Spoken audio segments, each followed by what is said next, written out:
உலகின் மிகவும் புகழ்பெற்ற வைரம் கோஹினூர். இந்த வைரம் இந்தியாவின் கோல்கொண்டா சுரங்கங்களில் கண்டுபிடிக்கப்பட்டது. முதல் முறையாக இது காக்கத்திய பேரரசின் பொக்கிஷமாக இருந்தது. பின்னர் போர்களால் இது தில்லி சுல்தான்களின் கையிலே சென்றது. முகலாய பேரரசின் மயிலாசனத்தில் கோஹினூர் பிரகாசித்தது. 1739 நாதிர் ஷா இந்தியாவை கைப்பற்றி வைரத்தை எடுத்துச் சென்றான். அவரே இதற்கு ஒளியின் மலை கோஹினூர் என்று பெயர் வைத்தார். கோஹினூர். பின்னர் இது பஞ்சாப் மகாராஜா ரஞ்சித் சிங்கின் வசம் வந்தது.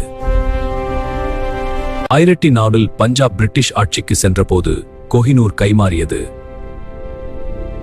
இந்த வைரம் இங்கிலாந்து ராணி விக்டோரியாவுக்கு வழங்கப்பட்டது. இன்று கோஹினூர் லண்டனில் பாதுகாக்கப்படுகிறது. இது யாருடையது? ஒரு வைரம், ஆனால் அதன் பின்னால் மறைந்திருப்பது